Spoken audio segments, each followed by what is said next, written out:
नमस्कार। कार्यक्रम विषयान्तरमा यहाँहरू सबैलाई हार्दिक स्वागत गर्छु। म चन्द्र बानिया। दर्शकवृन्द, विषयान्तर कार्यक्रमको आजको श्रृङ्खलामा हामी युवाहरूको विदेश पलायनलाई रोक्न सांसदहरूको भूमिका के हुन सक्छ भन्ने विषयमा केन्द्रित भएर आज हामी छलफल गर्ने प्रयास गर्नेछौँ। यो विषयमा छलफलको लागि आज हामीसँग सत्तारूढ दल नेपाली कङ्ग्रेसका सांसद ऐनबहादुर साई हुनुहुन्छ। मुगु जिल्लाबाट प्रत्यक्ष निर्वाचित सांसदसँग पछिल्लो समय युवाहरूमा देखेको नैराश्यता र वितृष्णा र आक्रोशका सन्दर्भमा हामी केन्द्रित भएर कुराकानी गर्ने प्रयास गर्नेछौँ। यति बेला कर्णाली प्रदेश र सुदूरपश्चिम क्षेत्रका युवाहरू काला पहाड जाने र भारतमा एकदमै जोखिमपूर्ण काममा जाने गरेका छन्।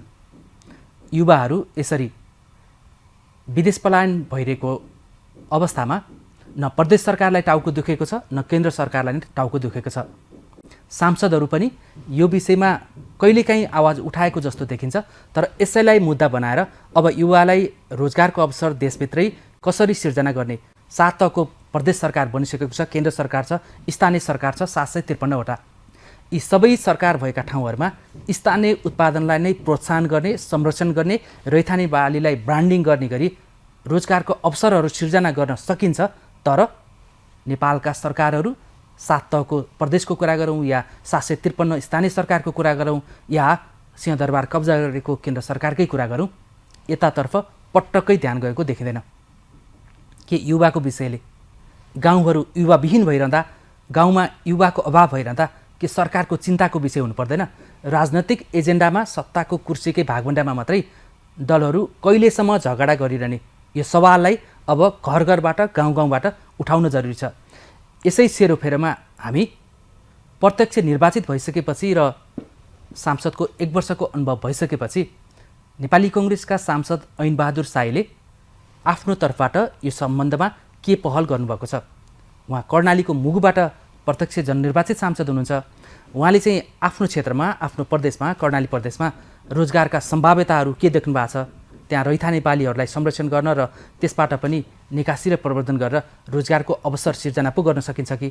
उहाँले यो बारेमा कहिले बोलेको र भनेको सुन्नुभएको छ? यदि छैन भने आज हामी सुन्ने प्रयास गर्नेछौँ। यहाँलाई स्वागत छ कार्यक्रममा। धन्यवाद। आराम हुनुहुन्छ? हजुर, ठिकै छ। यहाँ त सत्तारूढ दलको सांसद। हजुर, सत्तारूढ दलको सांसदहरूको चाहिँ अलिकति बोल्ने, चल्ने, खेल्ने अलि बढी हुनुपर्थ्यो। तर यहाँ नबोलेको देखिन्छ, हजुर, न कतै भाषण गरेको देखिन्छ। हजुर, किन नदेखेको खास गरी धेरै?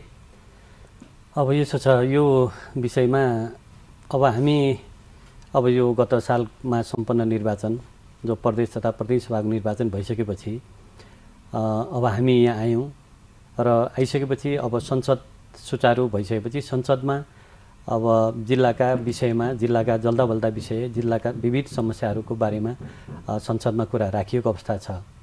त्यसपछि आएर अन्य विभिन्न त्यस्तै सरकारवाला विषयवस्तुहरूमा कुरा राखिएको अवस्था छ। तर अन्य ढङ्गले अब त्यही हिसाबले आउनु पाएको अवस्था छैन। न संसद चल्दा न संसद नचलेको अवस्थामा ऐनबहादुर साई कमै बोल्नुहुन्छ भनेर टिका टिप्पणी गरेको सुनिन्छ। हजुर, संसदभित्र पनि नबोल्ने, संसद बाहिर पनि भाषण नगर्ने, अनि युवाका यस्ता ज्वलन्त कहाली लाग्दा समस्याहरू छन्, किन नबोल्ने? होइन, यो त मेरो स्वभाव, अलिकति कमै बोल्छु म। अरू हिसाबले अब धेरै बोलिरहने मेरो बानी छैन, धेरै मिडियामा गइरहने मेरो बानी पनि छैन। अब केही मिडियाका साथीहरूले जिल्लाको बारेमा, राष्ट्रिय इस्युहरूमा केही कुरा आवश्यक ठानेर बोलाउनु भयो भने म जान्छु, केही कुरा राख्छु आफूले जाने बुझेको कुराहरू।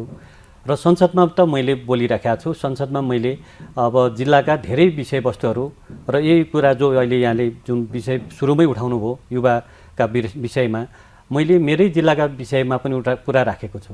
हाम्रै जिल्लाका धेरै युवाहरू काठमाडौँमा आएर विभिन्न व्यवसायमा लाग्नु भएको छ। राडीपाखी बेच्ने देखिन्छ। राडीपाखीदेखि लिएर तरकारी खेतीदेखि लिएर विभिन्न पशुपालन खेती व्यवसायमा लाग्नु भएको छ। र उहाँहरूको अब समस्याहरूको बारेमा मैले राखेको छु संसदमा। तर राखेको छु भन्नुहुन्छ, तर अहिले संसद नचलेको त अलि लामै समय भयो होइन? हो। तैपनि अब यहाँ माननीयज्यू हुनुहुन्छ, यहाँ ठकुरी साहब हुनुहुन्छ, यहाँ प्रत्यक्ष निर्वाचित हुनुहुन्छ, त्यसमा पनि काङ्ग्रेसभित्र संस्थापन पक्षकै सांसद। हजुर, अब धन्न मन्त्री हुन नपाएको भनेर पनि कार्यकर्ताहरूले अलिअलि बिलौना गरेर देखिन्छ होइन? अवश्य पनि, अवश्य। तपाईँमा सम्भावना देखिन्छ। हजुर, हजुर। तर तपाईँको सम्भावनाबाट युवावर्ग त्यति लाभान्वित नभएको देखेर मैले यो प्रश्न यहाँलाई दोहोऱ्याइ राख्नु परेको छ। यो अवश्य पनि हो, यहाँले उठाउनु भएको कुरा स्वाभाविक हो। यहाँ हामीसँग प्रशस्त सम्भावनाहरू छन्। या हाम्रो देशमै पनि धेरै सम्भावना छन्, हाम्रो प्रदेशमै पनि धेरै सम्भावना छन् र हाम्रो जिल्लामा पनि झनै सम्भावना छ। त्यो सम्भावनाको कुरामा म जान्छु होइन। हजुर। देशमा यति धेरै काण्डहरू भइरहँदा पनि तपाईँ जस्तो सांसदहरू, तपाईँ जस्तो प्रत्यक्ष निर्वाचित सांसदहरू त मन्त्रालयमा धर्ना, मन्त्रीलाई दबाब, प्रधानमन्त्रीलाई दबाब दिनुपर्ने किन बोल्नुहुन्न, युवाको मुद्दाले तपाईँहरूलाई किन छोएन, अरूको त मुटु नै फुट्ला जस्तो भएर छोइरहेछ तर सांसदहरूलाई किन छुँदैन भन्ने गुनासो छ कि। भने सांसदहरूले व्यक्तिगत रूपमा हामीले अब मन्त्री, अब सम्बन्धित मन्त्रालयका मन्त्रीज्यूहरू त्यसलाई राखिराखेको अवस्था छ। अब यो संसद अब चल्यो भने अब यो विषयमा व्यापक रूपमा अब यो कुरा उठ्छ। सांसदहरू बोल्ने भनेको संसदमा मात्रै हो त? अब यो निश्चित रूपमा संसदलाई बोल्ने थलो बनेको संसद नै हो, बाहिर अन्य बोलेको ठाउँमा त्यसको त्यति पनि रहँदैन। र अब सरकारका मन्त्रीहरूलाई अब मन्त्रालयमा सचिवज्यूहरूलाई भन्ने कुरामा त हामी व्यक्तिहरूमा अब केही अब सामूहिक रूपमा भन्ने कुरा आफ्नो ठाउँमा भनिएको छ। अब जस्तै अस्ति सुनिएन, सुनाइ भएको छैन। अब यो कुरा यथार्थ कुरा हो। अब हामीले व्यक्तिगत रूपमा गएको त झन् सुनाइ नै के हुन्छ र। अलि अगाडि एउटा यहाँकै सहकर्मी काङ्ग्रेसकै सांसदै हुनुहुन्छ, के अरे पूर्वतिरकै हुनुहुन्छ उहाँ होइन, समथिङ खड्का, उहाँ वन मन्त्रीलाई गएर कराइरहनु भएको थियो। दीपक खड्का होइन। म सांसद छु, म काङ्ग्रेसको सांसद हो, पटक पटक मन्त्री पनि भइसकेको छु, मेरो फाइललाई 4 वर्षदेखि किन अड्काएको भनेर उहाँ त्यहाँ वन मन्त्री र सचिवसँग झगडा गर्दै हुनुहुन्थ्यो। तपाईँलाई पनि त्यसरी कुनै मन्त्रीसँग झगडा गर्नुपर्ने अवस्था या दबाब दिनुपर्ने अवस्था आएको छ कि तपाईँको चाहिँ काम बाहिर नबोले पनि भित्रभित्र भइरहेको छ? यो कुरो ठ्याक्कै यो संजोग नै मिल्यो भन्नु पर्यो। वन मन्त्रीज्यूले के अरे वन मन्त्रीसँग र वनका सम्पूर्ण पदाधिकारीहरूसँग दीपक खड्काले राखेर त्यहाँ गरेको कुरा हामी सबैले सार्वजनिक रूपमा आइसकेको छ, हेऱ्यौँ देख्यौँ, सबै कुरा भएको छ। यदि उहाँले त्यो दबाब नदिएको भए उहाँको काम अझै नहुने रहेछ। 4 वर्षसम्म थन्किएर बसेको कुरा। यस्तै कुरा मेरो अस्ति यो भौतिक पूर्वाधारसँग जोडिएको, भौतिक पूर्वाधार मन्त्रालय सडक विभागसँग जोडिएको कुरा थियो। गमगढीदेखि नाक्चे लाग्न भन्ने एउटा सडक छ मुगु जिल्लाको, र नागमा गमगढी सडक कालोपत्री गर्ने, नागमा गमगढी कालोपत्री, गमगढी नाक्चे लाग्न सडक ट्र्याक ओपन गर्ने। यो फाइल हामीले बजेट निर्माण हुनुभन्दा पूर्व, गत यो 80-81 को बजेट निर्माण हुँदा पूर्व निर्वाचित भएर आइसकेपछि प्रमुख एजेन्डाको रूपमा यो थियो। आफ्नो लेटर प्याडमा सामूहिक रूपमा जिल्लाको सामूहिक डेलिगेसन, सर्वदलीय डेलिगेसन, सर्वपक्षीय डेलिगेसन भौतिक पूर्वाधार मन्त्रीज्यूका, प्रधानमन्त्रीज्यूका, सडक विभाग, सम्पूर्ण यो सडकका निकायहरूसँग हामीले राख्यौँ। बजेट जब संसदमा प्रस्तुत भयो, नाक्चे लाग्नको नाममा 1 रुपियाँ पनि हामीले देखेनौँ। त्यसपछि मैले संसदमै पनि अब त्यसपछि अर्थमन्त्रीज्यूका, अब भौतिक पूर्वाधार मन्त्रीज्यूका हामीले ध्यान आकर्षण गरायौँ के हो यो भन्ने कुरा गर्दाखेरि, होइन यो कुरा भएको छ, यहाँ कता कता मिस्टेक भयो भन्नुभयो। पछि त्यहाँ 35 करोड देखियो, पछि 25 करोड छ भन्ने भयो, तर त्यसको टेन्डर पनि हुँदैन। त्यो कता हो के हो अल्पत्र भयो। अस्ति अब त्यति हुँदा पनि तपाईँ किन बोल्नु भएन? त्यही त होइन, मैले त बोलेँ, मैले त बेला बेला बोलिराखेको छु यो विषयमा। र अस्ति अब हामीले टेन्डर हुने समय त कार्तिक मसान्तसम्म थियो। कार्तिक मसान्तसम्म टेन्डर हुन्छ भन्ने कुरामा म विश्वास थिएँ। अब होला भनेर म त विश्वास थिएँ, सबै अब उसबाट त त्यो बजेट देखिन्छ। त त्यहाँसम्म नभएपछि अनि मैले सडक विभागको डिजीसँग, सम्बन्धित अब डिभिजनको डिजीसँग, प्रदेशको आयोजना प्रमुखसँग सबैसँग सम्बन्ध गरेर हामी विभिन्न यो आइए के प्रक्रिया रोकेको छ भन्नुभयो। बारम्बार मैले यति धाएँ म त्यो सडक विभागमा, फाइल कहिले पल्लो कोठामा गएको हुन्छ, कहिले पल्लो कोठामा गएको हुन्छ, त्यसरी ल्याएर गर्दा पनि भएन। त्यहाँ धेरै कुराहरू भयो। अब अस्ति मैले अगाडि बढ्यो कि बढेन यो यही कुरा मैले अस्ति हाम्रो भौतिक पूर्वाधार मन्त्रीज्यू प्रकाश ज्वालाज्यू कहाँ म गएँ र मैले यही कुरा राखेँ। यो हाम्रो देशमा अब दबाब नदिएर डेलिगेसन भन्दा त अब यो त कि त पत्रकार ल्याएर यो जस्तो दीपक खड्काले गर्नुभयो त्यस्तै गर्नुपर्ने अवस्था आयो।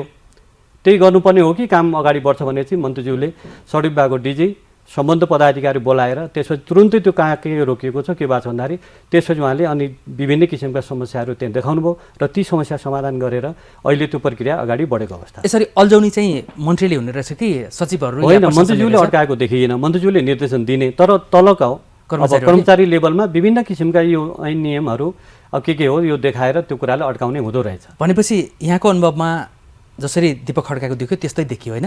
भनेपछि योभन्दा अगाडिका सांसदहरू पनि यसै गरी कर्मचारीको बेलायमा या फाइल लुकाउँदाखेरिको यस्तै समस्यामा जेलिरहेकै देखिन्छ? देखियो, एकदमै यथार्थ देखियो। भनेपछि राजनीतिक नेताहरूलाई गाली आउनुमा त कर्मचारी प्रशासन या ब्युरोक्रेसी नै बाधक रहेछ। ठुलो बात देखियो यसमा। म त यो आफै भोगिरहेको छु यो कुरा। अब त्यत्रो 6 महिनासम्म अब भनौँ न जेठ, असार, साउन, भदौ, असोज, कार्तिक 6 महिनासम्म त्यो फाइल अगाडि बढेन। अब कार्तिक अहिले त सरकारले एउटा बाधा अड्काउ फोकाउ जस्तो गरेर अब माघसम्म त्यो ल्याएको छ टेन्डर गर्ने अब नत्र कार्तिकसम्म टेन्डर गरिसक्ने भनेर एउटा डेडलाइन दिएको थियो त्यहाँसम्म नभएको भए त हाम्रो त्यो अहिले सडक निर्माणकै काम बन्द हुन्थ्यो एउटा प्रतिनिधिमूलक घटनालाई हामीले साभार गऱ्यौँ होइन यसमा धेरै होलान् अगाडिका सांसदहरू पनि यसै गरी फाइल बोकेर कर्मचारीको ढोका ढोकामा दौडिनु पर्ने रहेछ यो सांसदहरूलाई यो लोकतन्त्र हुँदै गणतन्त्रमा आइसकेको सांसदहरूलाई जुन यो त विधि विधान बनाउने संविधान बनाउने सांसदहरूलाई एउटा फाइल बोकेर दौडिनु पर्ने अवस्था अहिलेसम्म किन कायम राखेको संसदीय समितिमा छलफल हुँदाखेरि या संसदको फुल हाउसले चाहिँ यो विधेयकहरू पारित गर्दाखेरि फाइल उठेको यति समयभित्र चाहिँ यो अगाडि बढिसक्नुपर्छ यदि रोकेको खण्डमा त्यो फाइल अड्किएको ठाउँको कर्मचारी चाहे सचिव होस् चाहे राज्यमन्त्री होस् चाहे मन्त्रीलाई कारबाही गरिनेछ भनेर किन नतोक्ने अब होइन यो अनिवार्य गर्न जरुरी छ यो अनिवार्य किन भन्दा यो त कुनै फरकै देखिएन अहिले जस्तै हिजो पनि यही हुन्थ्यो भने हामीले सुनेको हिजोका हामीभन्दा पूर्व सांसदहरू पूर्व अब नेताहरूले पनि यही प्रक्रिया अपनाउनु भएको थियो अहिले गणतन्त्र आइसक्यो सिस्टम धेरै चेन्ज भयो अब देशमा धेरै कुराहरू परिवर्तन भएको छ तर यो कर्मचारी तन्त्रमा यो जुन काम गर्ने प्रक्रिया र यो पद्धति चेन्ज भएको देखिँदैन त्यसले गर्दा यो त अनिवार्य देखिन्छ कि अब यो सिस्टमले काम जहाँ हुनु पर्यो कहाँ रोकेको हो त्यहाँ बाधा अड्काउ फोकाउ हुनु पर्यो कसले रोकेको हो त्यो तुरुन्तै पत्ता लगाएर त्यहाँ कारबाही हुने प्रक्रिया अनिवार्य जरुरी मैले यो कुरा यहाँको किन पनि ध्यान आकर्षण गराएँ भन्दाखेरि यहाँ त संसदको पूर्वाधार विकास समितिको सदस्य हुनुहुन्छ हजुर जहाँ चाहिँ विकास निर्माण ठुला आयोजनाहरूको बारेमा यहाँ छलफल हुन्छ होइन अब हरेक पटक फाइल अड्किने अवस्था छ भने त एउटा पार्टीलाई पनि जनतामाझ बदनाम गराउने प्रयास भयो सरकारलाई पनि जनताको माझ बदनाम गराउने प्रयास भयो कहाँनिर भन्दाखेरि कर्मचारीले चाहिँ फाइलै अगाडि बढाइदिएन भनेर सांसद र मन्त्री नै निरय बन्नुपर्ने अवस्था आएपछि त व्यवस्थाप्रति पनि वितृष्णा बढ्ने भयो होइन त्यसकारण अबका यस्ता समितिहरूमा चाहिँ तपाईँहरूले चाहिँ टाइम तोकेरै फाइल उठेको या माग भएको यतिमा यदि काम भएन भने कारबाही गरिनेछ भनेर स्पष्ट लेख्नुपर्ने चाहिँ आवश्यकता अनिवार्य देखिन्छ यो अनिवार्य हुन्छ अबको तपाईँको पूर्वाधार विकास समितिको छलफल हुँदाखेरि कृपया यहाँले जोरदार रूपमा यसलाई चाहिँ एजेन्डा बन्ने गरी माइन्युट हुने गरी गर्नु पर्यो यो अनिवार्य तर हामीले समितिका बैठकहरूलाई हेर्दाखेरि चाहिँ नि त्यहाँका सचिवदेखि सहसचिव लेभलका खर्दा सुब्बासम्मका व्यक्तिहरू त्यहाँ फाइल बोकेर नोट गरेर बसेका हुन्छन् संसदीय समितिको छलफलमा होइन तर त्यो छलफलमा उठेका विषयहरूलाई त्यहाँ कसरी माइन्युट गर्यो कसरी फाइनल गर्दैछ भन्ने कुरा सांसदहरूको ध्यान नजाँदा पनि कर्मचारीहरूको मनोबल चाहिँ त्यहाँ बढी देखिन्छ र बन्नुपर्ने ऐनहरू नियमहरू चाहिँ नबनेको अवस्थामा पनि सांसदहरू जिल्लिएको देखिन्छ कि यतातर्फ पनि तपाईँहरूको ध्यान जानु जरुरी छ त्यो कुरामा हामीले धेरै चनाखो हुनुपर्ने अवस्था छ हजुर अब यो हजुरहरूलाई थाहा नभएको त होइन हामीले देखेको अनुभवलाई फेरि यो साझा गर्ने प्रयास गऱ्यौँ होइन अर्को कुरा मलाई फेरि भन्न मन लाग्यो यहाँलाई सोध्न मन लाग्यो सांसदहरू किन कम बोल्छन् भन्नेमा जस्तो हामी तपाईँलाई नै मुगुबाट प्रत्यक्ष निर्वाचित तपाईँ 70मा पनि निर्वाचन लड्नुभएको थियो त्यो पहिला पराजित हुनुभयो अहिले गठबन्धनको आधार पाउनुभयो विजयी हुनुभयो होइन अब यहाँबाट मुगु सिंह कर्णालीका सांसद जनताले चाहिँ एउटा आश गरेका छन् अपेक्षा गरेका छन् होइन तर पनि उनीहरू चाहिँ मैले मत हालेर गएको सांसदहरूले चाहिँ कडा रूपमा प्रस्तुत होस् सरकारलाई दबाब दियोस् अनि हामीलाई केही अवसर प्राप्त गर्ने सिर्जना होस् भनेर चाहिरहेका हुन्छन् तर तपाईँहरू ढुङ्गो बोल्ला मान्छे बोल्नुहुन्न यसो हुनुमा हामी सरकारमै छौँ किन बोल्नु पर्यो र मन्त्री र प्रधानमन्त्रीले बोलिहाल्छन् नि भन्ने त्यो पनि पर्या हो कि अब यसो छ अब यो विषयमा त कतिपय कुराहरू हामी मन्त्रीसँग विभिन्न हिसाबले भेट भइरहेका हुन्छ र मन्त्रीसँग हाम्रा जिल्लाका केही कुराहरू भएपछि यो भइरहेको छ यो प्रक्रियामा छ भनेपछि त्यो विषयमा ल्याएर बोल्नु पनि त्यति बेस भएन र अर्को कुरा अब बोलिरहेर मात्रै हुने कुरा पनि भएन बोलिरहेर पनि हुँदैन कि हो एउटा उदाहरण दिन्छु देशमा यता धेरै काण्डहरू छन् तपाईँ सत्तापक्षको सांसद हुनुहुन्छ बालकुमारीमा सरकारको गोलीबाट 2 युवाको मृत्यु भयो अर्को सर्लाहीमा पनि युवाको मृत्यु भयो यस्ता विषय यस्ता काण्डहरूमा सरकारको गोली लाएर आफ्ना जनता मरिरहेको सन्दर्भमा पनि बोल्नु पर्दैन होइन यो त ठुलो दुर्भाग्य भयो यो त किन नबोल्ने त कुरै भएन यो त तपाईँ बोल्नु भएन होइन यसो छ हामी त अब सदन चलेको भए सदनमा यो कुरा हुन्थ्यो नै अब हामीले बाहिर त विभिन्न ढङ्गले अब कुरा बोलियो त्यो कुरा बाहिर मिडियामा आएन अर्को भएन त यो विषयमा त यो हुँदै नहुने कुरा भयो यो 2 जना युवाहरूले अनागमा ज्यान गुमाए उनको जुन सपना थियो त्यो सपना चकनाचुर भयो हामी कर्मचारीहरूमा नैतिकता खोजिरहन्छौँ पारदर्शिता खोजिरहन्छौँ जवाबदेहिता खोजिरहन्छौँ अब हामीले नै बनाएको सरकारको मन्त्रीहरूसँग जवाबदेहिता खोज्ने कि नखोज्ने नैतिकता खोज्ने कि नखोज्ने अनि यहाँहरू जस्तो सांसद बोल्ने कि नबोल्ने जनताले त प्रश्न गरिरहेको हुन्छ नि सिधै तपाईँलाई भेटेका छैनन् होला गुनासो गर्न पाएका छैनन् होला तर प्रश्न त आम सांसदहरूलाई छ नि। छ निश्चितै छ त्यो कुरा। सांसदहरू पनि यसमा गम्भीर र एकदमै भएकै हो, किन भन्दा यो बालकुमारीको घटनाको बारेमा सांसदहरूले अब यो त सांसदहरू कोही कता थियो सबै भएर बोल्ने कुरा भएन। जस्तै मैले मेरो हिसाबले पनि म यो बालकुमारीको घटनाको उसमा म त्यतिखेर हामीले एउटा संसदीय भ्रमण थियो चाइनामा, त्यो हामी चाइनामा थियौँ, त्यो कुरा हामीले सुन्यौँ, अत्यन्तै दुःखद कुरा। त्यसपछि यहाँको लेटर प्याड हुन्छ, विज्ञप्ति निकाल्न सकिन्छ, यहाँको सचिवालय हुन्छ, सचिवालय बोल्न सक्छ। त्यो विषयमा हामीले त्यो आफ्नो तर्फबाट हामीले सरकारको जुन यो घटना भयो त्यो विषयमा हामीले आफ्नो तर्फबाट बोलिराखेका छौँ। हामीले सामाजिक सञ्जालमा हेरेका थियौँ कि प्रधानमन्त्रीज्यू भारत गएर एउटा भैँसीको कति करोड हालेर भैँसी, त्यो करोड बराबरको भैँसी ल्याउनु भयो। हाम्रा निहत्था युवा बेरोजगार युवाको मृत्यु हुँदा त 10 लाख त्यही पुग्दो रहेछ, भैँसीभन्दा पनि नेपाली जनता सस्तो रहेछन् भनेर पनि सामाजिक सञ्जालमा व्यङ्ग्य छ। यति व्यङ्ग्य हुँदा पनि यो सरकारलाई छुँदैन, सांसदहरू बोल्दैनन्। होइन, सरकारले त अब त्यो कति निष्ठुरी मौन भइसक्यो, घटना नहुनु थियो भयो, त्यसपछि सरकारले गर्ने कर्तव्य त पुरा गरिसक्यो। सरकारले उनले दिने क्षतिपूर्तिदेखि लिएर उहाँलाई शहीद घोषणा गर्ने कुरा, उहाँहरूको परिवारलाई अब रोजगारी दिने कुराहरू, त्यो सबै सरकारको दायित्व त सरकारले गरेको मान्नुपर्छ। तर पनि यतिले नै अब यो जुन दुर्भाग्यपूर्ण घटना भयो, अब त्यो त्यसरी नै अब त्यो हुनु हुँदैन थियो, त्यो त्यसरी गोली चल्ने अवस्था त नहुनु पर्थ्यो। त्यो जुन दुर्भाग्यपूर्ण घटना भयो, तर यसरी नै अब मान्छेलाई भटाभट अब गर्ने, त्यसपछि क्षतिपूर्ति दिएर त यो त सरकारले त्यो गर्नु हुँदैन। तर जे भयो यो घटना दुर्भाग्यपूर्ण घटना हो र सरकारले अब जुन क्षतिपूर्ति दिने कुरा अब जुन भइराखेको छ त्यसलाई अब के अरे रोजगारी दिने कुराहरू त्यो भयो र तर यतिले पुग्दैन पनि। र अब तर यहाँको सचिवालय एक्टिभ होस्, यहाँहरू पनि सत्ता पक्ष नै भए पनि जनताको सवालमा चाहिँ बोल्नुपर्छ कि भनेर मैले यसलाई घचघचाक मात्रै कुरा हो होइन। अब यसको मूल कारण हुने बेरोजगारको समस्यालाई नै त्यो घटना भएको देखिन्छ। मुलुकमा बढ्दो बेरोजगार छ, त्यो बेरोजगारले तपाईँलाई छोएको छ कि छैन समस्याले? देशको यो बेरोजगारी त कुराहरू साध्यै छैन। यो देशको बेरोजगारी सबभन्दा यो देशमा अहिले सरकारले एक गर्नुपर्छ भने पहिलो काम युवा बेरोजगारहरूलाई रोजगारी दिने काम गर्नुपर्छ। देशभित्रै रोजगारीको सिर्जना गर्नुपर्ने हुन्छ।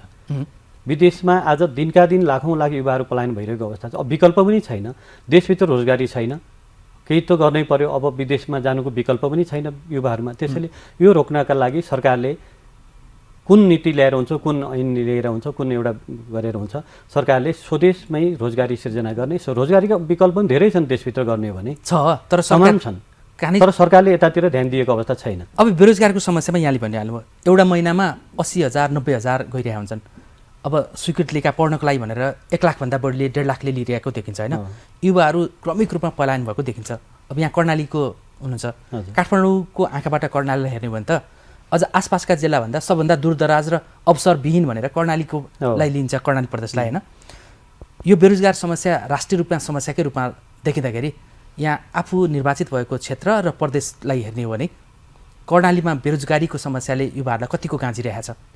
कर्णालीमा त झनै बढी छ युवा बेरोजगारीहरू। किन भन्दा कर्णालीमा एक त पहिलेदेखि नै कर्णाली पछाडि पारिएको अवस्था हो। त्यहाँ शिक्षा स्वास्थ्यदेखि लिएर हरेक कुराहरूको सम्भावना अत्यन्तै कम थियो। जब अब युवाहरू पढे लेखे अर्को भयो र उनीहरूले त्यो पढिसकेपछि केही त गरौँ भन्ने हुन्छ। अब जिल्लामा कुनै रोजगारीको अवस्था देखिँदैन। अब न त अर्को छिमेकमा के देखिन्छ, त्यसपछि मान्छेले विकल्पै छैन। त्यसपछि कि त नजिकको देश छिमेकी देश भारत जानु पर्यो, कि अलिकति केही गर्नेले अलिकति बाहिर जानु पर्यो। त्यही साल गर्दाखेरि हाम्रो कर्णालीमा मुगु जिल्लादेखि लिएर मुगु जिल्लाका अब कर्णाली प्रदेशका जिल्लाहरूमा त झन् बिकराल छ। अब एउटा मैले समाचार हेर्दै थिएँ कि कर्णालीबाट वर्षेनी हजारौँ युवाहरू कालापहाड जाने गर्दछन् होइन। अनि त्यहाँ भारतमा गएर नि काम यति खोज्छन् कि एकदम चौकीदार बस्ने, भाँडा माझ्ने बस्ने, रेस्टुरेन्टमा जाने होइन, अलि त्यो सम्मानजनक काम पनि नभएको देखिन्छ कि। यसरी कालापहाड जाने या भारतमा चाहिँ चौकीदार र कुनैले त राम्रो आइटी पढेकाहरूलाई त सम्भावना कमै होला सायद होइन। जति पनि कर्णाली र सुदूरपश्चिमबाट चाहिँ भारत गइरहेछन् कालापहाड या अन्य ठाउँहरूमा सबै सानो सानो रोजीरोटीको लागिरहेछ। तैपनि उनीहरू दसैँ तिहारमा आउँदाखेरि सीमा क्षेत्रमा फेरि खोसिएको घटनाहरू पनि दुर्दनाक रूपमा देखिन्छ होइन। यो कर्णालीका युवाहरू अहिले नेपालगञ्जको नाकाबाट मात्रै पनि यो झन्डै 1200-1400 गइरहेको छन् भनेर अहिले समाचारमा देख्न पाइन्छ होइन। यसरी मुगु जिल्लाबाट र सिङ्गो कर्णाली प्रदेशबाट या सुदूरपश्चिमबाट युवाहरू उता गइरहँदाखेरि त्यो दुखाइले तपाईँको मन दुख्दैन? किन नदुख्नु। अब आफ्नो के अरे जिल्लावासीहरू आफ्नो प्रदेशका अब युवाहरू त्यसरी अब बेरोजगार भएर अर्को देशमा गएर अर्को देशमा पनि सोझै रोजगारी पाइने होइन, त्यहाँ कति दुःख कति कष्ट गर्नुपर्छ, त्यो पीडा त अवश्य पनि छ। त्यो पीडा सुनाउने हाम्रो निकाय भनेको त सरकार हो, सरकारलाई सुनाउने हो। अब यहीँ देशभित्रै रोजगारी दिनु पऱ्यो, जिल्लाभित्रै रोजगारी दिनु पऱ्यो, हामीले त आएर सरकारलाई भन्ने हो, सरकारले नीति ल्याउनु पऱ्यो, सरकारले त्यो किसिमको व्यवस्था गर्नु पऱ्यो र त अनि युवाहरूलाई रोक्न सकिने भयो। अब हामीले त भन्ने ठाउँ सरकार हो, या प्रदेश सरकार भनौँ या सङ्घीय सरकार होइन, स्थानीय तहलाई हामीले भन्ने हो। अब यो त सङ्घीय सांसदको भूमिका भनेको त समन्वय मात्र गर्ने रहेछ। यता सरकारको मन्त्रीहरूलाई भन्नु पऱ्यो, उता प्रदेशका सरकार मन्त्रीहरूलाई भन्नु पऱ्यो र स्थानीय तहका पदाधिकारीले भन्ने हो। यहाँहरूले भनेको कुरा सरकारले कति सुन्छ? अब सुनेको भए त अहिलेसम्म केही हुन्थ्यो होला, सुन्दैन कि? अब सुनेको जस्तो देखिएकै छैन। जस्तो हामीले समाचार हेरिरहँदा अहिले कर्णालीका अधिकांश मुगु लगायतका हुम्ला लगायतका जिल्लाहरूमा गाउँहरूमा युवाविहीन अवस्था आइरहेको छ, कि बच्चा कि बुढाबुढी मात्रै भनेर। कहिलेकाहीँ अब 1 वर्ष भयो यहाँ त निर्वाचित भएको, गाउँ जाँदा के देख्नुहुन्छ अब अवस्था? गाउँको अवस्था यही हो, यहाँले जो भन्नुभएको छ, युवा सधैँ छैनन्। कि सानसाना बालबच्चा छन् स्कुल पढ्ने, कि बुढाबुढी मात्रै छन्, जो अलिकति युवाहरू छँदै छैनन्। किन कोही पढ्नको लागि सुविधायुक्त ठाउँमा आइराखेका छन्, अलिक उच्च शिक्षा पढ्नलाई। अब उस्तै केही अब ऊ नभएको, अलि भनौँ न पढाइ पनि नभएको, अब गाउँमा पनि बस्न रोजगारी छैन, त्यस्तोहरू सबै अब भारततिर पलायन भएको छन्। र अलिकति केही ऊ गर्ने टाइपका केही पैसा यताउता गर्ने मान्छेहरू अर्को अरबतिर भनौँ या बाहिरतिर गइरहेको अवस्था। धन्न चुनावको बेलामा चाहिँ दुःख कष्ट गरेर आइदिन्छन् र यहाँहरूलाई भोट हालेर जिताइन्छन्, हो, धन्न नेताहरू खुसी छन्। होइन, अब यो खुसी भन्दा पनि हजुरको कस्तो भन्दा, अब उहाँहरू आइदिनुहुन्छ आफ्नो जनप्रतिनिधि छान्नका लागि, आफ्नो भोटको एउटा सदुपयोग गर्नका लागि। यो नेतालाई चुन्यो भने भोलि आफ्नोलाई के गर्ला भन्ने उहाँहरूको पक्कै पनि मनमा सोचेर गर्नुहुन्छ। र जब निर्वाचित भएर या मै भनौँ या सबै सांसदको यही हालत हो, जब आइसकेपछि अब सरकारलाई भन्ने हो, प्रधानमन्त्रीलाई भन्ने हो, सम्बन्धित मन्त्रीलाई भन्ने हो, अब यो देशको अवस्था फेर्ने, त्यसपछि जिल्लाको अवस्थाको बारेमा कुरा गर्ने हो। त्यसपछि उहाँहरू हुन्छ हामी गर्छौँ, हामीले पनि थाहा छ भन्नुहुन्छ, तर अब आउँदाखेरि नीतिमा आउँदैन, त्यो कार्यान्वयन भएको देखिँदैन। त्यसले गर्दाखेरि यो समस्या त जिउकति हुन्छ। अहिले यहाँ मुगु या कर्णालीको जनप्रतिनिधि भएर मैले उदाहरण चाहिँ कर्णालीलाई नै दिइरहेको छु होइन। अब कर्णाली र मुगुका जस्तै जनता हाम्रो जननिर्वाचित सांसदहरू र सरकारबाट कहिलेसम्म निराश भइरहने, कहिलेसम्म यो अवस्थाको चाहिँ प्रतीक्षा गरिरहने होला कि भनेर 5 वर्षपछि चुनावमा भोट हाल्यो, फेरि उस्तै, फेरि पोका पुन्तरा बोकेर फेरि काला पहाडै जानुपर्ने, भारतमै चौकीदार गर्न जानुपर्ने, यो अवस्थाको अन्त्य अब कहिलेसम्म हुने सपना देख्नुहुन्छ? यसको अन्त्य त हुनैपर्छ। हामी सरकारलाई बारम्बार घचिरहेकै छौँ।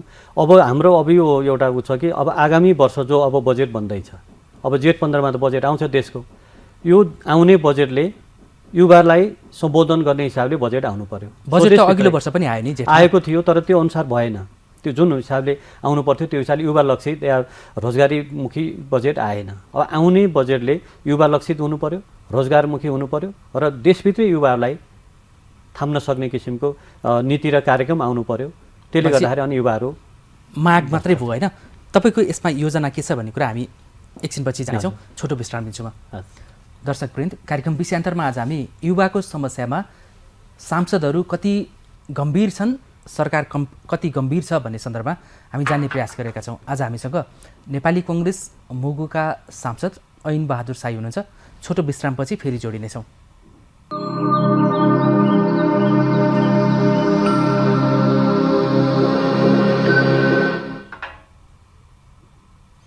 यो छोटो विश्रामपछि यहाँहरूलाई पुनः स्वागत छ। आज हामी नेपाली कङ्ग्रेसका सांसद ऐन बहादुर साईसँग युवाको समस्यामा सांसदहरूको योजना के छ, सरकारलाई दबाब दिने गरी उहाँहरूले आवाज उठाउन नसकेको हो कि उठाएर पनि सरकारले सुन्न नसकेको हो, हामी जान्ने प्रयास गरेका छौँ।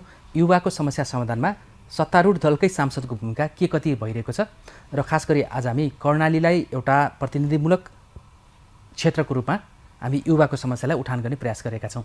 यहाँलाई पुनः स्वागत छ। हजुर, धन्यवाद। यहाँले भन्नुभयो अघि सांसदहरू त फाइल बोकेर दौडिँदैमा मन्त्रालयहरूमा अलि निरीह बन्नी पर्ने अवस्था जस्तो विगतमा पनि रहेछ, अहिले पनि रहेछ। गणतन्त्र आए पनि र लोकतन्त्र भए पनि कर्मचारी तन्त्रले चाहिँ घुमाइरहने अवस्था रहेछ होइन। अब यहाँहरू केही परिवर्तन गरौँ, आफ्नो क्षेत्रको र देशको लागि केही गरौँ भनेर आइरहनु भएको छ होइन। अब कर्मचारीले फाइल लुकाइदिँदैमा हैरान भएपछि त अरू सृजनशील बन्न सक्ने अवस्था रहेन होइन। त्यसका बावजुद पनि छ नि, यहाँले अघि भन्नुभयो हामीले निरन्तर रूपमा सरकारसँग माग गरिरहेका छौँ तर सुनेको छैन भन्नुभएको छ होइन। यहाँलाई के लाग्छ कर्णालीमा रोजगारको अवसर सिर्जना गर्न नसकिने अवस्था हो? यदि हो भने सम्भावना के देख्नुहुन्छ यहाँ? कर्णालीमा पर्याप्त सम्भावना छ रोजगारीको। कर्णालीमा सरकारले लगानी गर्ने हो र सरकारले योजना ल्याउने हो भने कर्णालीमा यति रोजगारी दिन सकिन्छ। कर्णालीको युवाहरू मात्र होइन, कर्णाली आफैले बाहिर पनि अरू काठमाडौँलाई पनि रोजगारी दिन सक्छ। किन भन्दा कर्णालीमा अथाह जलसम्पदाको सम्भावना छ। कति नदीहरू त्यसै बगेर गइरहेछन्, अहिले पनि त्यसको सदुपयोग हुन सकिरहेको छैन। त्यहाँ 100 मेगावाट जलविद्युत निकाल्न सकिन्छ र कर्णाली पर्यटनको एउटा प्रशस्त सम्भावना भएको एउटा प्रकृतिको एउटा खानी हो कर्णाली। जस्तै मुगुको रारा भनौँ, त्यसपछि डोल्पाको सेफोक्सुन्डो भनौँ, जुम्लाको गोठीचौर, त्यसपछि कालीकोटको पचाल झरना, अब हुम्लाको त्यही किसिमका ठाउँहरू छन् भने कर्णालीको 5 जिल्ला यो साबिकको भयो। त्यसपछि कर्णालीसँग अहिले हामी 10 जिल्ला जोडिया छन्। त्यसपछि जस्तै दैलेखमा त्यत्तिकै सम्भावना छ, सुर्खेतमा त्यत्तिकै छ भने कर्णालीका यो सबै नाम त्यो चाहिँ लिँदा पनि प्राकृतिक स्रोतले भरिपूर्ण हाम्रो प्रदेश छ। त्यसपछि आएर अब त्यहाँको रैथाने बालीहरू जस्तै मुगु जिल्ला लगायतका हाम्रा जिल्लाहरूमा रैथाने बालीहरू त्यो औषधि रूपमा परेको हुन्छ, जो खाद्यान्नमा हामीले पहिले प्रयोग गर्ने गरेका थियौँ। अहिले त के भने खाद्य संस्थानको चामलले गर्दा त्यो विस्थापित भएर त्यो लोप हुने अवस्थामा गइराखेको छ त्यो रैथाने बालीहरू। जस्तै त्यहाँको मार्सी धान जुम्लाको यो प्रख्यात भइसकेको छ।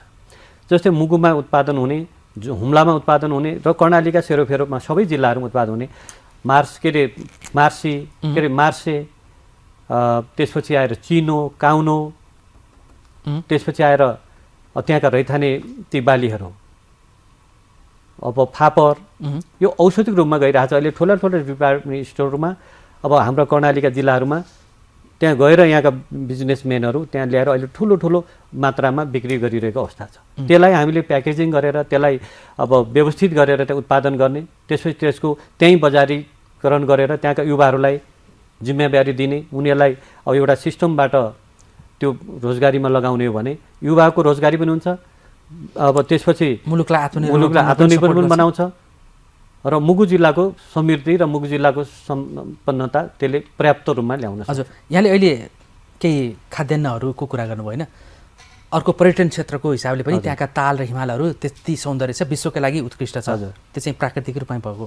अब खेतीको हिसाबले पनि यहाँले अहिले नाम लिइहाल्नुभयो होइन, अर्को फलफुलको खेती पनि त सौन्दर्यको हिसाबले या त्यो सिजनमा त पर्यटकलाई आकर्षित गर्ने हुन्छ नि होइन, जस्तो जुम्लाको स्याउ भनिन्छ, मुगुको होला होइन, अथवा कर्णाली सिङ्गो। फलफुल हजुरको कर्णालीमा यति खेर गइरहेको छ, अहिले यति उत्पादन हुन्छ। अब उसले न त बजार छ न त ढुवानी गर्ने बाटोको अवस्था ठिक छ। अब स्याउ त्यहाँको यति अर्ग्यानिक स्याउ छ, त्यसपछि फलफुलमा स्याउ, त्यसपछि अरू अब आरु चुली पनि त्यहाँको एकदमै अर्ग्यानिकै हो। त्यसपछि जडीबुटी अब यार्सा गुम्बा भनेको त एकदमै लाख किलोमा अब 20-25 लाख रुपियाँ पर्छ, त्यो जीवनबुटीको रूपमा परिचित छ। त्यसपछि आएर जडीबुटी भयो यार्सा गुम्बा, त्यसपछि चिराइतो, अब के अरे त्यो शिलाजित भयो, अरू पदमचाल, यी यावत छन् त्यहाँ जडीबुटीहरू औषधि जन्य, ती सबै औषधिको रूपमा काम लाग्छ। अब मैले भन्न खोजेको छ नि, यो हामीले पहिला पनि यो विषयमा छलफल गरेकै हो, अरूसँग यहाँसँग पनि गऱ्यौँ। तपाईँहरूले यावत सम्भावना त देख्नुभयो नि होइन, यो पनि छ, हिमाल पनि छ, पहाड पनि छ, ताल पनि छ होइन, फलफुल पनि छ, खाद्यान्न पनि छ, सबै छ कि। अझ वस्तुहरू पनि हुन्छ नि, त्यहाँ जनावरहरू पनि चौरी छ, सबै छ त्यहाँ होइन। तैपनि कर्णाली काठमाडौँको आँखाबाट हेर्दाखेरि किन गरिब छ सधैँ? अभाव, दसैँ तिहारमा खाद्यान्नको अभाव भनिन्छ, त्यहाँ कर्णालीमा पुग्नलाई यातायातको अभाव भनिन्छ, अनि गाउँघर रोजगारको सिलसिला या पढाइको सिलसिलामा काठमाडौँ या अन्यत्र सहरमा आएका छन् भने चाडबाडमा घर जाउँ भन्दाखेरि बाटोबाट गुल्टिएर मर्नुपर्ने अवस्था छ। किन यति कहाली लाग्दो गरिबीले चेपिएको छ कर्णाली? स्रोतले यति धनी भएर पनि होइन, स्रोतको धनी छ तर सरकारको ध्यान नपुगेको यसमा हो। तपाईँले चाहेकै सरकारहरू त बनिरहेको छ नि। होइन, बनिरहेको छ, तर होइन, नेपाली काङ्ग्रेसकै सरकार पनि धेरै पटक बन्यो। म नेपाली काङ्ग्रेसको एउटा कार्यकर्ता होइन, अरू पार्टीका पनि धेरै सरकारहरू बने, तर उहाँहरूको एउटा अब हामी कर्णालीलाई यो बनाउँछौँ ऊ बनाउँछौँ भन्नुहुन्छ, हरेक सरकारले नीति ल्याउँछ, कार्यक्रममा पनि आउँछ, तर त्यो हुन्छ बजेट उहाँहरू दिनुहुन्न। अब सरकार पनि आफै नारा बोक्छन् होइन, नारा बोकी काङ्ग्रेसले सकेन भनेर एमाले आयो, एमाले काङ्ग्रेसले सकेन भनेर माओवादी आयो, उसले पनि अहिले तेस्रो चौथो पटक सरकारको नेतृत्व गरिसकेका छ होइन। अब कर्णालीलाई समग्रतामा हेर्ने भयो भने अहिले पछिल्लो समय 64 यता त माओवादीकै बोलवाला छ होइन। तपाईँहरू अहिले फाटाफुटा जितेर आउनु भएको छ। माओवादीको बेस रहेको भनेको ठाउँमा पनि किन अहिले पनि अभाव किन कहाली लाग्दो अवस्था नै अब चिर्न सकिँदैन अझ पनि? हो त्यही हो भने अब यहाँ त के भने राजनीतिहरूमा सत्तामा जानाले एकले अर्को पार्टीलाई गाली गरेको छ, अर्कोले अर्को गरेको छ, तर अब सत्तामा गइसकेपछि त्यहाँको वास्तविकता बिर्सिने यो सबै सरकारको छ। तर एउटा कुरा के भन्दा अब म काङ्ग्रेसको कार्यकर्ताले काङ्ग्रेसले मात्रै यो गर्यो भन्न खोजिराखेको छैन। काङ्ग्रेसले केही सुरुवात गरेको थियो, जस्तै सुर्खेत जुम्ला सडकको सुरुवात नेपाली काङ्ग्रेसकै पालामा गिरिजाबाबु प्रधानमन्त्री हुनुभएको बेलामा शिलान्यास भएको, त्यसको सुरुवात त भयो। तर त्यसको अहिले स्तरोन्नति र कालोपत्रे त्यसपछि धेरै सरकारहरू बनिरहेछन्, त्यो हुन सकिरहेको छैन। जस्तै नागमा गमगढी सडक कालोपत्रेको लागि हामी बारम्बार भनिरहेको छ, त्यो हुन सकिरहेको छैन।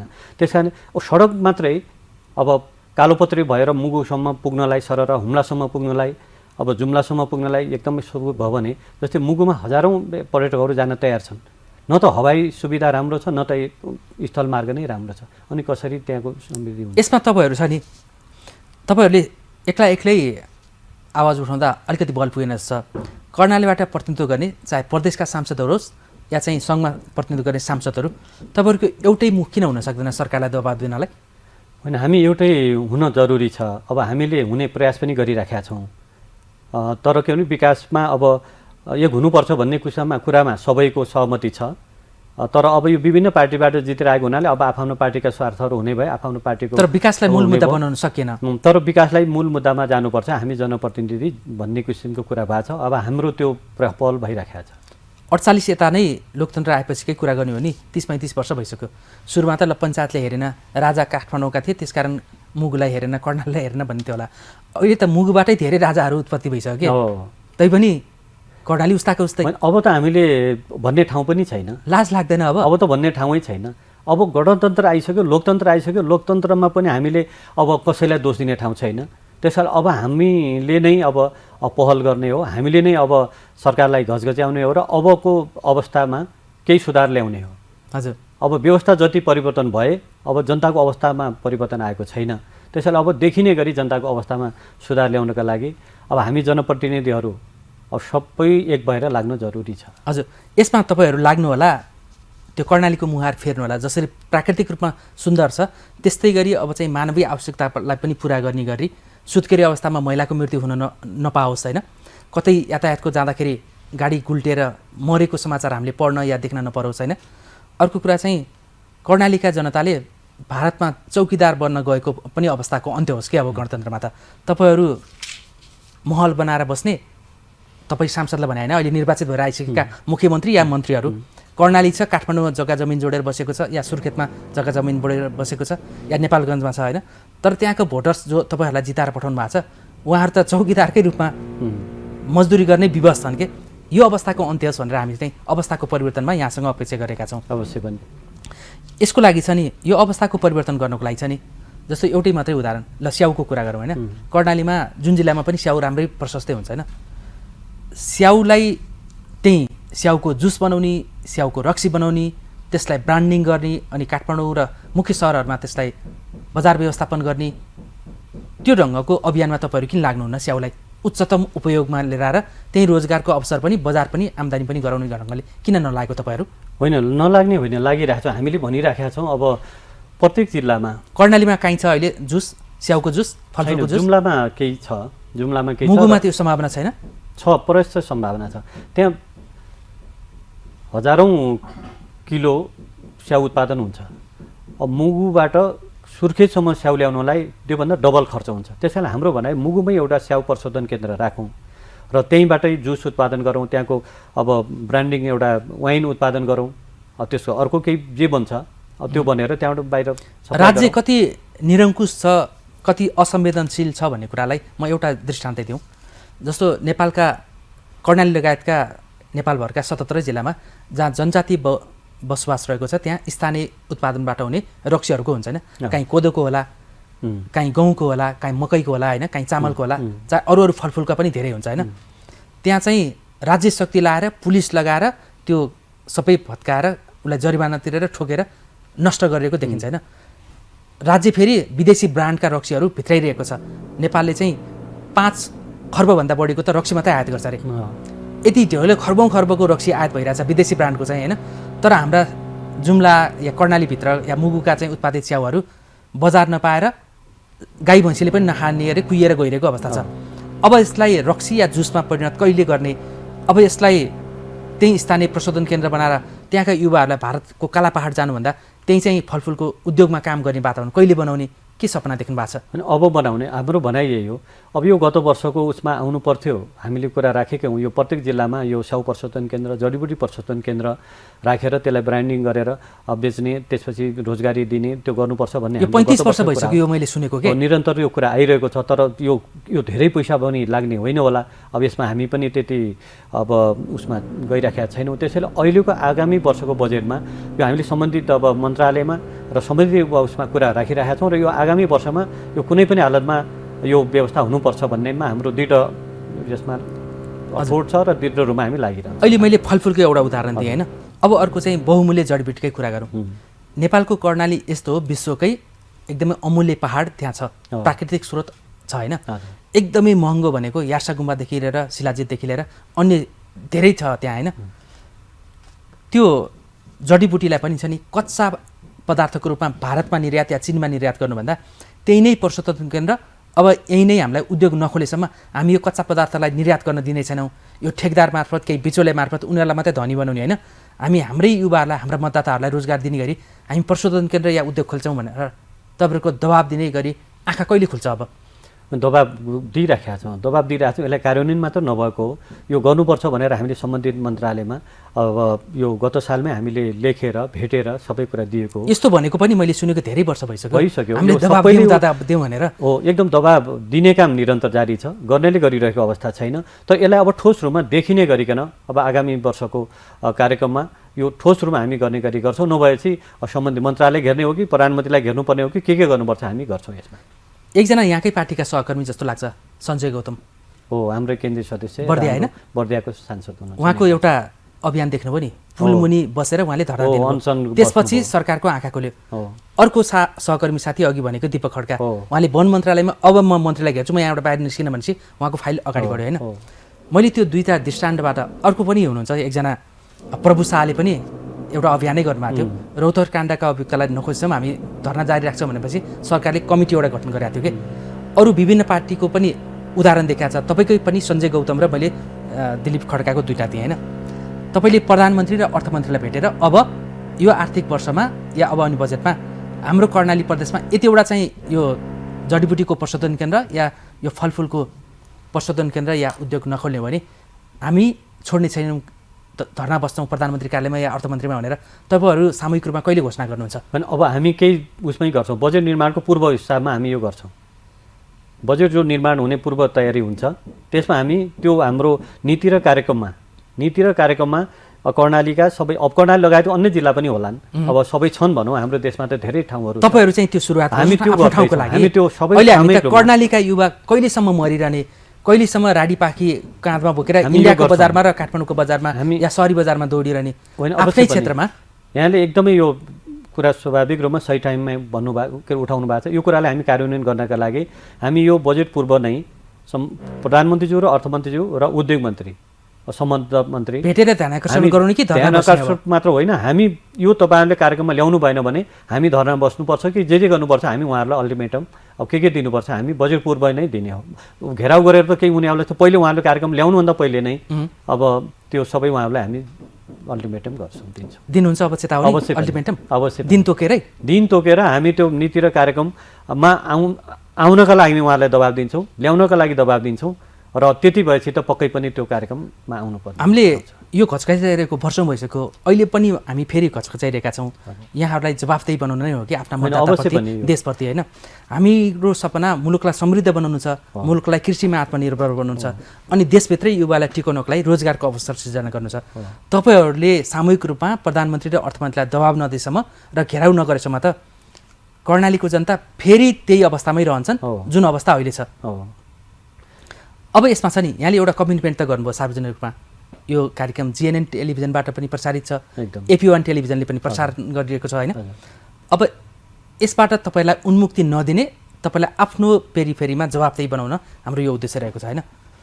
अब अहिलेका प्रधानमन्त्री धेरै चतुर हुनुहुन्छ, उहाँ काङ्ग्रेसलाई पनि खेलाइदिनुहुन्छ, एमालेलाई पनि खेलाइदिनुहुन्छ।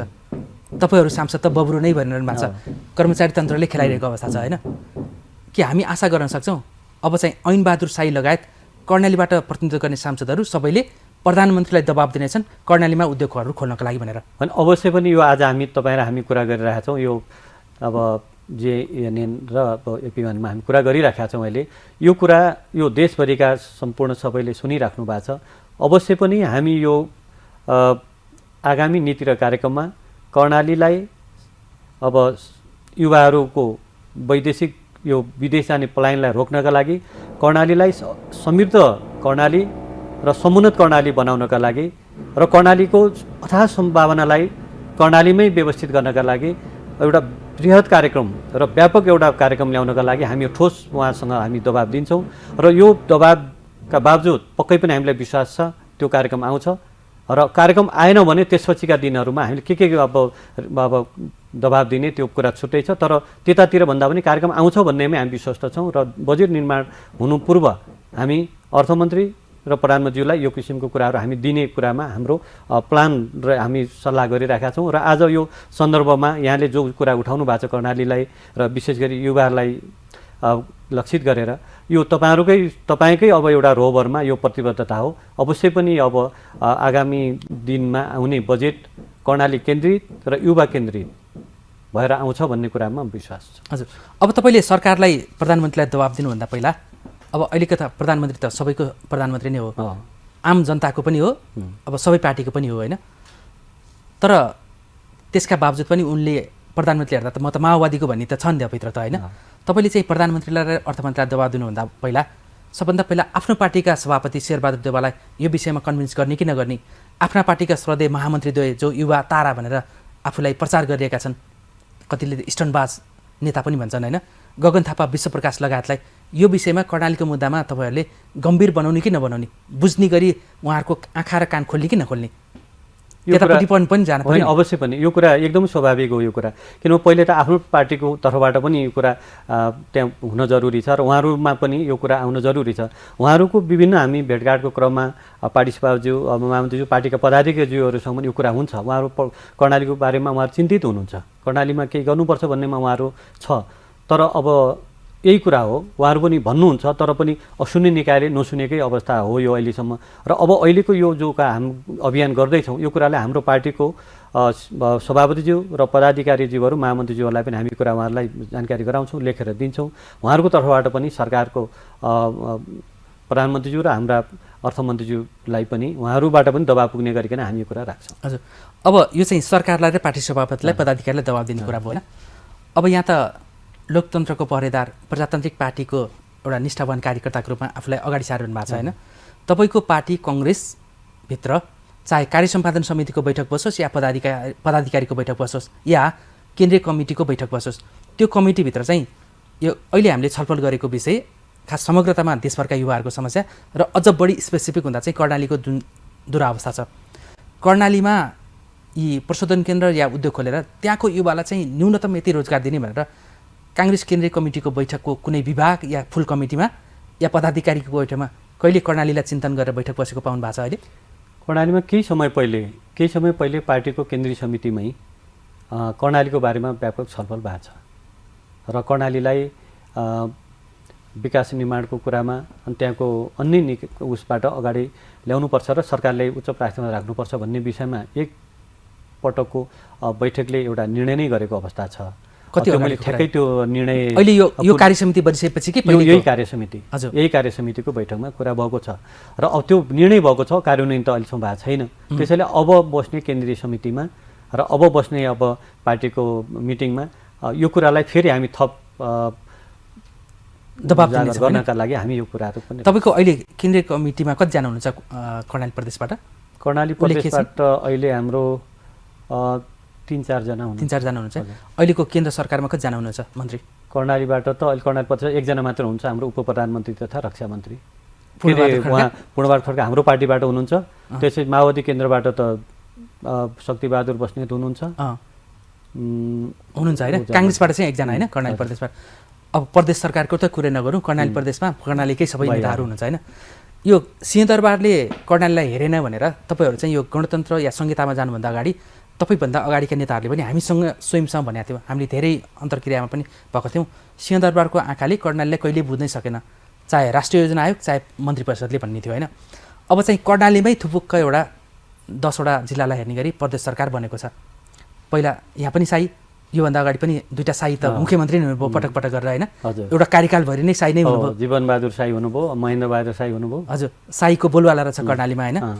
कर्णालीलाई नै हेर्ने गरी प्रदेश सरकार बनेपछि चाहिँ कर्णालीको विकास कति भयो भनेर अहिले लेखाजोखा के भइरहेछ? अब के अरे यो संहिता लागू भइसकेपछि, अब प्रदेश सरकारहरू भइसकेपछि अब हाम्रो अहिले 3 मुख्यमन्त्री हुनुहुन्छ, अहिलेको मुख्यमन्त्री सहित। पहिले महेन्द्रबहादुर शाही हुनुभयो, त्यसपछि जीवनबहादुर शाही हुनुभयो र अहिले राजकुमार शर्मा हुनुहुन्छ। र अब संहिताको संरचना अनुसार, संहिताको मर्मअनुसार कर्णाली प्रदेशले समग्र कर्णाली प्रदेशको विकास निर्माण र त्यहाँको सबै प्लानहरू बनाइराखेको अवस्था छ। र अब त्यसलाई कार्यान्वयन फड्को हान्ने गरी केही देखिने गरी केही विकास भयो, चाहे कुनै राजमार्गको कुरा कर्णाली पेरिफेरीलाई जोड्ने गरेर त्यो सञ्जाल जोड्ने गरेर, या कुनै एउटा ठुलो विश्वविद्यालय त्यहाँ बन्यो भनेर, या ठुलो एउटा अस्पताल बन्यो भनेर, यो 2टा निर्वाचनपछि झेलेको 3वटा मुख्यमन्त्रीको कार्यकालमा के चाहिँ बन्यो ठुलो देखिने गरेर? केही कुरा भइरहेका छन् त। अहिले ठ्याक्कै एउटा अब त्यहाँ रङ्गशाला बन्दैछ, अत्यन्तै महत्त्वपूर्ण एउटा ठुलो, त्यहाँ कर्णाली प्रदेशकै एउटा महत्त्वपूर्ण। कहाँ बन्दैछ चाहिँ? सुर्खेतमै बन्दैछ। कर्णालीको प्रतिनिधित्व गर्छ सुर्खेतले? अब प्रदेश कर्णाली प्रदेश भयो, सुर्खेत राजधानी भएपछि त अब कर्णाली सुर्खेत आफैमा विकसित अब यसो छ। तर कुरा के छ भन्दा कर्णाली प्रदेश सुर्खेत सहित पर्ने भयो, तर अरू हिसाबले हेर्ने हो भने सुर्खेत र साबीको कर्णालीको धेरै आकाश पाताल। तर हामीले हेर्दा त मुगु, कर्णाली, हुम्ला, जुम्ला होइन, बाजुरा, जाजरकोट यीहरूलाई चाहिँ कर्णालीको रूपमा हेरिन्छ नि? होइन, एकदमै हो, एकदमै यहाँले भन्नुभयो एकदम यथार्थ हो। एकदम कर्णालीको वास्तविक प्रतिनिधित्व गर्ने भनेको त्यही यहाँले भन्नुभएकै जिल्लाहरूको हो। तर कर्णाली प्रदेशको राजधानी अब संहिता लागू भइसकेपछि र प्रदेश सरकार बनिसकेपछि सुर्खेत नै केन्द्र भएपछि देखिने गरी एउटा भने चाहिँ सुर्खेतमा रङ्गशाला हुँदो रहेछ। रङ्गशाला बन्दैछ र अब आगामी उसमा राष्ट्रिय खेलकुद आयोजना हुँदैछ कर्णाली प्रदेशमा, र अन्य जो संरचनाहरूको कुराहरू अगाडि बढ्ने क्रममा बढिरहेको। मुगुमा देखिने गरी गणतन्त्र आइसकेपछि केही बन्यो? मुगुमा ठ्याक्कै अहिले त्यस्तो त अब गणतन्त्र आइसकेपछि अब सडक सञ्जाल प्रत्येक गाउँ गाउँमा पुगेको छ। गाउँमा मोटर बाटो जान्छ, गाउँ गाउँमा मोटरसाइकल के अरे मोटर बाटो बनाएको छ, तर भलै तिनीहरू पिच छैनन्, कालो पत्रे पनि छैन, र त्यो कच्ची सडकहरू धुलो मात्रै उडिराखेको अवस्था छ। र अब कतिपय गाउँमा पुगेको छ, पुग्ने क्रममा छ। यो गणतन्त्रको एउटा पहिलो एउटा उपलब्धि। सडक सञ्जाल चाहिँ जोडिएको छ। सडक सञ्जाल जोडिएको। एकपटक 6 पटक मन्त्री भएका एकजना कर्णालीकै पटक मन्त्री हुने प्रेमबहादुर सिंहसँग पनि फेरि कुरा गरेको थिएँ मैले। उहाँ धेरै पटक मन्त्री हुनुभयो, लामो समय एमालेमै रहनुभयो, त्यसपछि कता कता गएर कता कता मन्त्री पनि भइरहनु भयो होइन। उहाँलाई पनि मैले यस्तै गरिरहेको थिएँ, तपाईँ 6 पटकभन्दा बढी मन्त्री हुनुभएछ, कर्णालीको जनताले घर घरमा स्वास्थ्य सेवा के पाएको छ, खानेपानीको अवस्था के छ, तपाईँ खानेपानी मन्त्री पनि हुनुभएको थियो भन्नुभएको थियो। अहिले कर्णालीमा सबै घरमा खानेपानीको पाइप पुगेको छ भनेर उहाँले भन्नुभएको थियो। तपाईँले जिल्ला जाँदा ढुङ्गा खानी गरी यो बोल्नुभयो कि साँच्चैकै सत्य कुरा बोल्नुभयो भनेर प्रश्न गरेको थिएँ। अहिले यहाँसँग भेरिफाई गर्न मन लाग्यो, कर्णालीका सबै गाउँमा पानीका पाइप पुगेका छन्? खानेपानी पुगेको अवस्था छ, तर कतिपय अब पुगेको छ त्यसै बिग्रिहाल्छ, नपुगेको अवस्था होइन। 12 महिना पानी आउँदैन। कतिपय ठाउँमा त्यो नाम मात्रका धाराहरू छन्, पानी आउँदैन। कतिपय ठाउँमा पाइप छन्, पानी आउँदैन। त्यस कारणले त्यो जुन हिसाबले अब पाउनुपर्ने हो त्यहाँको सेवा प्राप्त भएको छैन। तर अब पानीका पाइपहरू त जुनसुकै अवस्थामा जान्छन्, तर त्यसको सदुपयोग हुँदैन। हजुर, अर्को कुरा चाहिँ यो प्रदेश बनिसकेपछि यहाँले केही आशावादी त हुनुभयो, अब आफै गणतन्त्रवादी, आफै सत्तारूढ दलको भएपछि संहिता आएपछि केही पनि भएको छैन त के भन्नु र भनेर मनमा केही भए पनि बाहिर त बोल्नु भएन यहाँले होइन? पक्कै भएको छ, संहिता आइसकेपछि केही पनि नभएको होइन, भन्न त भएको छ धेरै। यसमा चाहिँ जति हुनुपर्ने भएको छैन। यो कर्णाली प्रदेशले अघिल्लो पहिलो कार्यकालले पनि हामी कर्णालीलाई अर्ग्यानिक प्रदेश बनाउँछौँ, हामी आत्मनिर्भर बनाउँछौँ, हामी केन्द्रबाट बजेट नआए पनि चल्न सक्ने बनाउँछौँ भनेर केही नाराहरू पनि दिएको थियो होइन? अब त्यो समयकालले कस्तो छ त्यो चाहिँ हेरौँला। अर्ग्यानिक चाहिँ बनिरहोस्, अहिलेसम्म त्यो प्रदूषित छैन, त्यसकारण त्यो बचाउनुपर्छ भन्ने चाहिँ लाग्छ। रैथाने बालीहरूलाई राखेर रासायनिक मल निषेधित गरेर पनि त्यहाँ चाहिँ उत्पादनलाई चाहिँ बनाएर रैथाने बाली निर्यातसम्म गर्न सक्यो भने त्यसको महत्त्व अझ बढ्छ भन्ने लाग्छ होइन? कतिपयले यो कर्णाली प्रदेश त बन्यो, तर सुर्खेतलाई हेर्ने र घेर्ने गरी मात्रै बन्यो र नेताहरूलाई व्यवस्थापन गर्ने गरी मात्रै कर्णाली प्रदेश भएको छ। न पर्याप्त बजेट छ, न विकासको आयोजनाहरू नै बनेका छन्। कर्णालीका जिल्लाहरू जसरी पहिला पनि साइड लागेका थिए, अहिले पनि त्यो सुर्खेतबाट साइड लागेकै अवस्था छ। त्यो कर्णाली पर्पर जुन कोर कर्णाली हो त्यो चाहिँ प्रदेशले समेट्न सकेन भनेर बुद्धिजीवीहरूले भनेका थिए। त्यो एकदम बुद्धिजीवीको त्यो एनालाइसिस एकदमै सही हो, यो यथार्थ पनि हो। अब वास्तविक जुन हिसाबले कर्णालीको प्रतिनिधित्व गर्ने गरी कर्णाली प्रदेशको तयार के अरे प्रदेश सरकार या प्रदेश निर्माण भएको छ, त्यो अनुसारको वास्तविक हुन सकिरहेको छैन। यो हामीले पनि देखिरहेको कुरा हो, हामीले स्वीकार गरिरहेको कुरा हो। पक्कै पनि अब यहाँको 1 वर्ष कार्यकाल त बितिहाल्यो, अब 3 वर्ष बढी बाँकी छ होइन, 4 वर्ष कार्यकाल होइन। त्यो कार्यकालमा चाहिँ ऐनबहादुर शाहीलाई अर्को पटक पनि जिताउनुपर्छ भन्ने वातावरण चाहिँ यहाँको कार्यकालमा बनोस्, हामी शुभकामना दिन्छौँ होइन। अब यो अहिले अब आउँदै गरेको यो राष्ट्रिय सभाको निर्वाचन छ नि, 20 मध्ये 19मा हुँदैछ। त्यो 19 सिटमध्ये कर्णाली प्रदेशबाट काङ्ग्रेसले कतिजनालाई सदस्यको उम्मेदवार बनाएको छ अहिले? कर्णाली प्रदेशमा हाम्रो नेपाली काङ्ग्रेसको भागमा 1 जना परेको छ। 1 जना हाम्रो रुकुम पश्चिमको कृष्णबहादुर रोकाया भन्ने उम्मेदवार हुनुहुन्छ, नेपाली काङ्ग्रेसको कर्णाली प्रदेशको महामन्त्री हुनुहुन्छ। नेपाली काङ्ग्रेस तर्फबाट अन्य खसारेको तर्फबाट उहाँलाई उम्मेदवार नेपाली काङ्ग्रेसले प्रस्तुत गरेको छ। माओवादीले पनि गठबन्धनकै तर्फबाट भन्नु पर्यो उहाँ। माओवादीबाट कालीकोटको हुनुहुन्छ उम्मेदवार, हाम्रो दलित कोटाबाट हुनुहुन्छ र एकीकृत समाजवादीले दैलेखबाट महिलाको प्रतिनिधित्व भनेपछि गठबन्धनबाट कर्णाली प्रदेशले 3टा उम्मेदवार पायो। यो चाहिँ एउटा सकारात्मक देखियो होइन। अब भन्नुहोस् त, हामी समयको अन्तिममा छौँ। समग्रतामा यो 1 वर्षको मूल्याङ्कन गर्दा र अगाडि हामी छलफल गरेको युवाको समस्या, कर्णालीका युवाको समस्या, त्यहाँ जहिले पनि आसपास सधिने तर कुनै पनि कल कारखाना उद्योग नखोल्ने अवस्था छ होइन। अहिलेको सरकार पनि बसिरहेको छ। प्रधानमन्त्रीको जिल्लामा अरबौँको बजेट, पूर्व प्रधानमन्त्रीको डडेलधुरामा अरबौँको बजेट, अर्थमन्त्रीको नुवाकोटमा अरबौँको बजेट गइरहेछ। तर सिङ्गो प्रदेशलाई चाहिँ बजेट कम भनेर अघिल्लो संसदमा धेरै गुनासो भएको थियो होइन। यस्ता यी प्रतिनिधिमूलक घटना र पात्रहरूलाई हेरेर अहिलेको सरकारसँग चाहिँ पूर्ण रूपमा सन्तुष्ट हुने अवस्था देखिन्छ? जनता त पुरै निराश छन्, नैराश्यता, आक्रोश व्यक्त गरेका छन्। एउटा जनप्रतिनिधिको हिसाबमा हेर्दा चाहिँ समग्रतामा के देखिन्छ? होइन, एकदमै यो सरकारबाट जुन अपेक्षा जनताले गरेका थिए त्यो अनुसारको अपेक्षा अनुसारको काम भएको छैन भन्ने कुरामा हामीले बारम्बार भन्दै आएका छौँ। र बजेट निर्माणको कुराहरूमा निश्चय पनि यो सुन्नमा आएको जो कुरा हो यो हामीले पनि त्यो महसुस गऱ्यौँ। सिङ्गो कर्णालीको बजेट र कुनै जिल्लाको हिसाबमा हेर्दाखेरि त्यो अनुसारको त्यो देखिन्छ। त्यसैले बजेट निर्माणमा पनि कर्णालीलाई नै अब पछाडि पारेको अवस्था छ। र अहिलेको जुन हामीले समसामी जे जति कुरा गऱ्यौँ र यो विषयमा यो सरकार निर्माण भइसकेपछि जुन हिसाबको अपेक्षा गरिएको थियो र उहाँहरूले भन्नुभएको नै थियो हामी यो गर्छौँ भने त त्यो अनुसारको हुन सकिरहेको छैन। र यो निराशालाई यो सरकारले अझै चिर्नुपर्छ र निराशालाई आशामा बदल्नुपर्छ भन्ने कुरामा हामी भनिराखेका छौँ, लागिराखेका छौँ र सरकारलाई हामी त्यो आग्रह गर्छौँ। हजुर, यो प्रचण्ड नेतृत्वको सरकार र यो सरकारमा माओवादीको अलि जगजगी हुँदा चाहिँ यो अवस्था देखियो। बरु यो सरकार छिटो गएर काङ्ग्रेसको नेतृत्वमा सरकार बन्यो भने बरु अलिकति यो जनताकोमा देखेको नैराश्यता या निराशा हट्थ्यो कि भन्ने ऐनबहादुर शाहीलाई लाग्छ कता कता। अनि यसो छ, यो सरकार निर्माण हुँदाखेरि नै विभिन्न सहमति र विभिन्न सम्झौता भएका छन्। त्यसैले अब यो अहिले यो के छ, यो गठबन्धनको सरकार भएको हुनाले गठबन्धनमै हिजो निर्वाचन भयो, म पनि गठबन्धनबाटै निर्वाचित भएर यहाँ पुगेको छु। त्यसैले गठबन्धनमा जुन सहमति भएको छ त्यो गठबन्धनको सहमति कार्यान्वयन हुनुपर्छ भन्नेमा मेरो व्यक्तिगत धारणा हो। किन भन्दा अब अहिले गठबन्धनबाट यताउता गऱ्यो भने भोलि फेरि धेरै कुराहरू बिग्रिन सक्छ। सरकारको आलोचना गर्नु पनि डरै छ कि? सरकारको आलोचना त स्वाभाविक रूपमा गर्नुपर्छ। नभएको कुराहरू त सरकारको आलोचना गर्नु हुँदैन भन्ने छैन, नभएको कुरा त भएन भन्नै पर्ने हुन्छ। तर सरकारको जुन अहिलेको फेरबदलको कुरा जो यहाँले भन्नुभयो, जो चाँडो नेपाली काङ्ग्रेसको सरकार नेतृत्वमा बनोस् भन्ने कुराहरू, त हामी त्यति हतार नगरिहालौँ। किन भन्दा अब जुन समझदारी छ समझदारी अनुसार सरकार अगाडि बढोस् तर जनताको हितमा काम गरोस् भन्ने हाम्रो चाहना हो। महत्त्वपूर्ण समय र विचारको लागि यहाँलाई धन्यवाद। धन्यवाद। मलाई पनि यहाँले बोलाएर केही कुरा राख्ने अवसर दिनुभयो र विशेष गरी युवा र कर्णालीका बारेमा केही कुराहरू मबाट उठाउनका लागि अझै केही प्रेरणा र केही सुझाव दिनुभयो, यसका लागि म लाग्नेछु भन्ने म प्रतिबद्धता फेरि पनि व्यक्त गर्छु। धन्यवाद। हस्, धन्यवाद।